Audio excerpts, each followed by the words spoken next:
ಈಗ ಅದನ್ನು ಎಂಕ್ವೈರಿ ಮಾಡಕ್ಕೆ ಹೇಳಿದ್ದೀನಿ. ಯಾರ ಗನ್ನಿಂದ ಬುಲೆಟ್ ಬಂದಿದೆ ಅಂತ ಹೇಳೋದು ಗೊತ್ತಾಗಬೇಕಲ್ಲ. ಅದು BJP ಗನ್ನಿಂದ ಬಂದಿದೆಯಾ ಇಲ್ಲ ಕಾಂಗ್ರೆಸ್ನವ್ರ ಗನ್ನಿಂದ ಬಂದಿದೆಯಾ ಅಂತ ಗೊತ್ತಾಗಬೇಕು.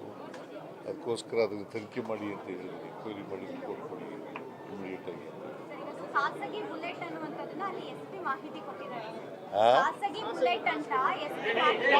ಯಪ್ಪ, ಈಗ ಸತೀಶ್ ರೆಡ್ಡಿ ಅವರು ಕೂಡ ಇಟ್ಕೊಂಡಿದ್ದಾರೆ.